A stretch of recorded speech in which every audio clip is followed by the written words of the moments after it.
Hello, everybody. Welcome back to the 13th episode of this podcast.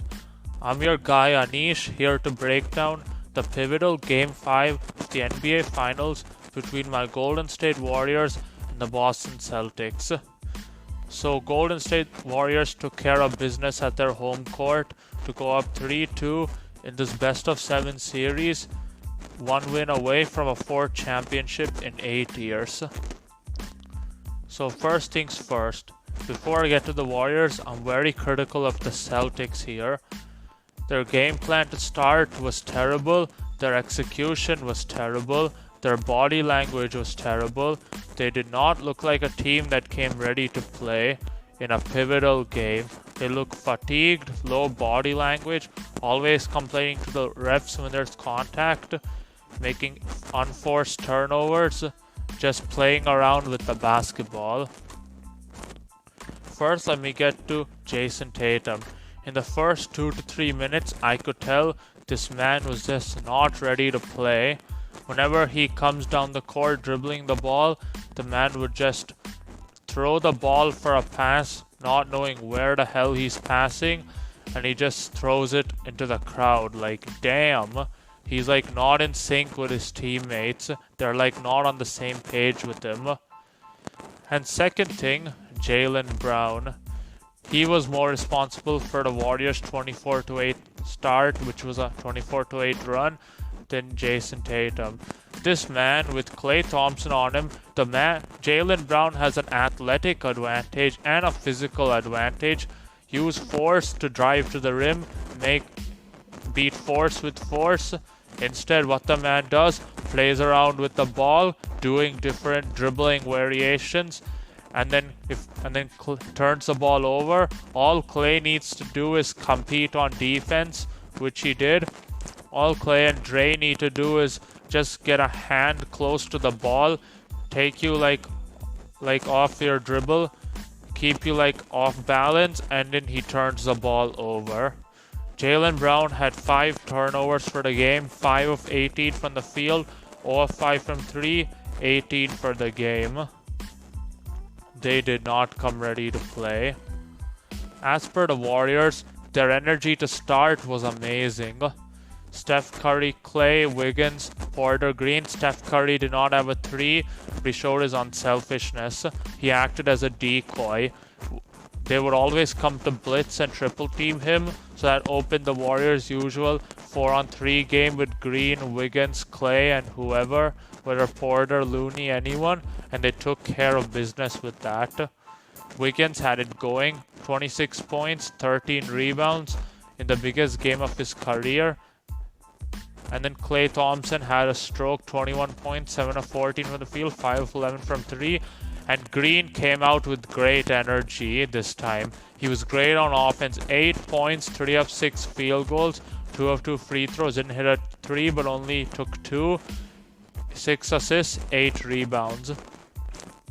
This man came out firing. He hustled for every ball. He fed off of the Warriors' home crowd. And then he made the right plays, the right passes. He was in sync with his teammates. He was always on the same page with them. And one time when he faked a handoff to Klay Thompson for a 3, and instead he went for an open dunk. He had open driving lanes as a result of them blitzing Curry. Curry allowed his teammates to do the work. Curry's teammates came like, you got us over here. You had our back. Now we got yours. Don't worry, we'll get it done for you. Guess what? That's exactly what they did. As per the Boston Celtics, blitzing Curry and then letting them play 4-on-3 is a gamble of its own. Letting them play their usual passing game, or just letting Curry play off the pick and roll is like a gamble. But I guess the pick and roll thing, you guys were tied 2-2, and the other guys were struggling. This defensive scheme may have ended up giving the other Warrior players a rhythm. Al Horford and Robert Williams. Al Horford, 3 of 6 field goals, 2 of 3 from 3, 9 points, but was a minus 19. Didn't really have much impact, and neither did Robert Williams. So the first quarter ended with the Warriors winning it 27-16. Then came the second quarter. It was a little closer.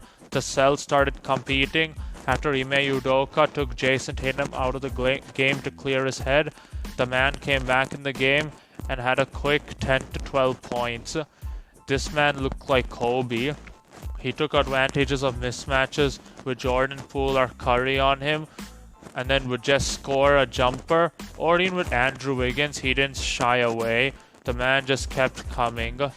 He seemed to have found a stroke. Though his turnovers didn't stop, he still had a stroke.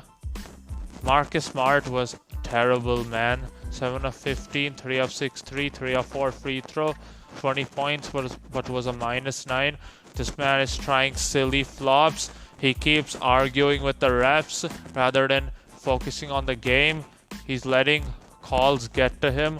Maybe the refs were a bit biased, but whoever says it was Celtics versus refs, guess what? The Celtics had more free throws than the Warriors. It's not anyone's problem that the Celtics missed 10 free throws, for crying out loud. Jason Tatum was 2 of 6 from free throw. You kidding me? Meanwhile, the Celtics missed their first 12 threes before making like 3 or 4 to end the quarter. But the Warriors, as usual, kept executing their game plan. Curry had 6 points in the second. Though he couldn't make his 3, he was making his layups, making dishes to other guys like Jordan Poole and Gary Payton with 14 and 15 respectively. And then they head into halftime with a 51 to 39 lead. Then third quarter, here come the Celtics. They come out firing. First, what happens is it's Celtics ball. Jaylen Brown goes, draws a foul on Draymond Green, cashes in both free throws. Next play, Draymond Green makes a lazy pass to Clay, turnover, Brown again, goes driving into Green, meets force with force, contact, fouls, free throws. And then what happens? Jason Tatum comes and makes 3 3-pointers. Marcus Smart makes like 2 or 3, and then Al Horford makes 2. And if I recall, the Celtics had made 8 straight threes, and then they were within striking distance to be within 3. Then Steve Kerr calls a timeout. They come out. Klay Thompson makes a running KD layup. But then again, the Celtics can't stop cashing in from 3. Marcus Smart makes another one. Then I don't remember who else made it. But before we know it, the Celtics grabbed the lead. And then their largest lead was 5. They stayed within the lead. They couldn't hold on for long. Jordan Poole, though Steph Curry was not making a single 3, some of them were even good looks. There was a play where he drew 2 defenders to himself, Tatum and Brown, then he kicked it to an open Jordan Poole, and then Jordan Poole cashes in a 3. And then the Warriors still forced the Celtics into turnovers. The Celtics had 18 for the game. Though they were making shots, they were also turning the ball over.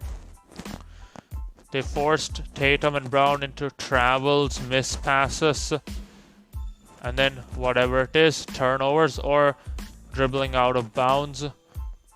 And then the Warriors, meanwhile, they were able to not make sure the Celtics go up too hard. And then once Klay Thompson made 2 threes, then Jordan Poole his own 2, including a buzzer beater from almost 39 feet to give the Warriors a 1-point lead somehow heading into the fourth quarter. That was a backbreaker for the Celtics. Then in the fourth quarter, the Celtics' execution was terrible.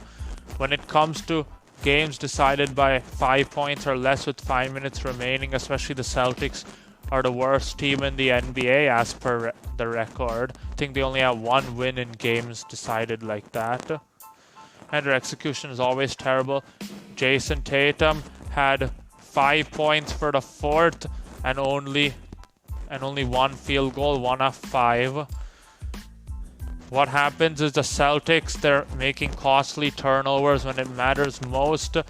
In the clutch, Jason Tatum comes in, drives on Andrew Wiggins, and then Green over there to help. Before he knows it, he makes a travel. And what do the Warriors do? Jordan Poole comes and makes a 3. And then what happens? Jordan Poole again, jumper. And then Andrew Wiggins goes for Fast break, left-handed layup. Before we know it, the Warriors up 8. Now the Celtics just could not come back. Turnover after turnover after turnover. Hero ball, hero ball. Jason Tatum, rather than rotating the ball with his teammates, looking for open shooters. When his shooters, Smart, Horford, and the rest, Derek White, could still shoot, they kept playing hero ball for themselves. Tatum and Brown worrying too much about their shot. And as a result, the Warriors took advantage. Meanwhile, the Warriors had great execution. It's the total opposite. They kept rotating the ball. Steph Curry, as always, most unselfish superstar ever in the history of the game.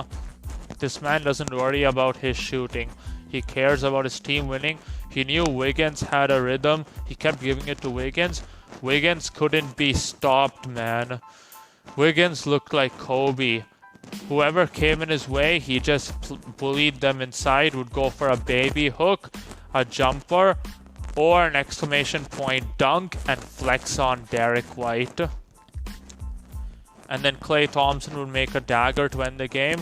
And then Steph Curry would make a floater. And then when Curry has the ball, they blitz Curry, kicks it to Gary Payton.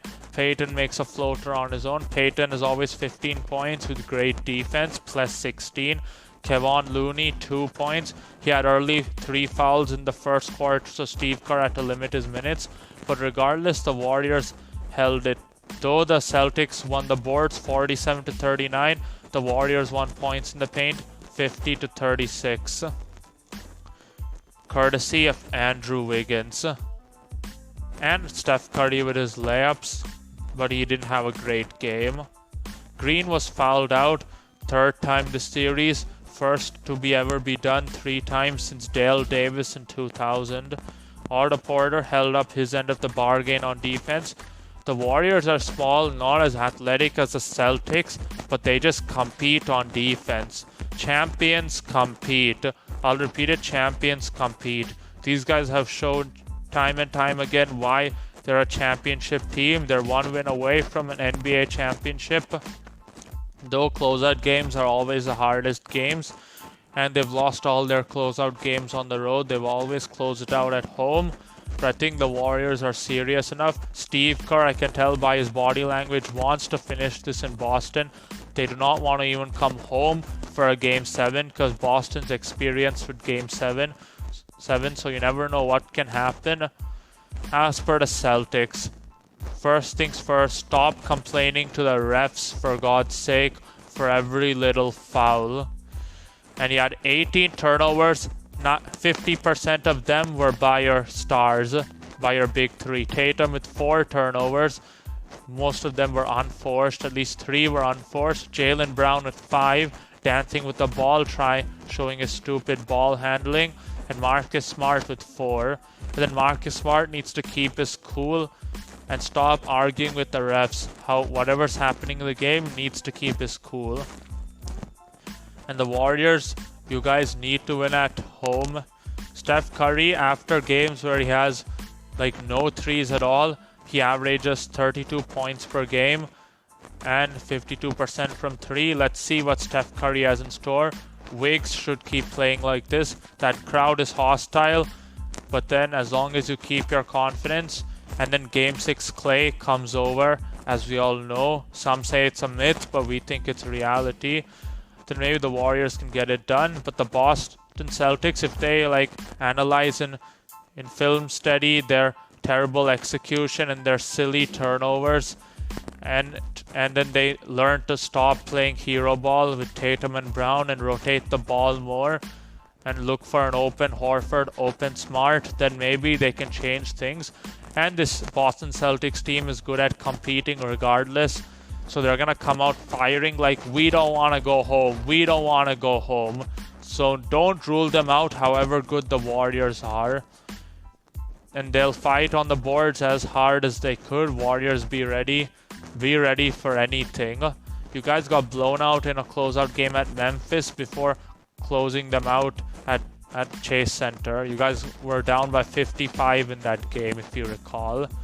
So never rule out a team. However, whatever good situation you're in. And then hopefully if the Warriors win, Steph Curry wins a Finals MVP. We all want that to happen. We really do. Boston needs to address also making free throws. They should lock themselves in the gym for like hours and practice their free throws, especially Jason Tatum. Superstar goes 2 of 6 from the free throw line. Whatever Wiggs did today, Steph Curry is a favorite for Finals MVP. Hopefully we get it. If he gets it, he definitely top 10 ever. If Clay has a great 30 points in Game 6 and turns into Game 6 Clay, I'm going to address this. No way he ain't top 75, but first they need to get it done. And Jordan Poole has found his offense in these last 2 games. His execution has been great. He looks more comfortable now. Hope he continues it in Boston. Otto Porter, Kevon Looney, they're doing a good job of competing. So it's Gary Payton II. Play the hardest you can in this closeout game because it's going to be your hardest game yet. And Boston, they look a little fatigued because they played double the games in the playoffs. Though that may be an exaggeration, but then the Warriors did. So Boston got a lot of work to do, a lot of addressing to do. In Game 6, the refs are pretty much going to favor Boston. They might miss tons of calls on Curry, so the Warriors better be ready for anything. Green, same way he played here. Hopefully, if the Warriors keep blitzing Curry, he plays like how he does in those 4-on-3 situations. And he should be careful with his fouls and hope he doesn't lose his cool or get blitzed by the crowd shouting F you Draymond no matter what happens. Anyway, let's see what happens in this final. Okay, it may not be a final game or it may be. Let's see next time when I talk to you all. Will the Warriors be 4-time champions in 8 years? Will Curry be a 4-time champ and a Finals MVP finally? Or will we be analyzing Game 6 and previewing Game 7 at Chase if the Boston Celtics win? Anyway, that's it you all. Thank you so much for watching. If you come this far, like, share and subscribe. Check it out on YouTube and Spotify. Our Insta handles will be given below. Hope you have a good day. See you soon.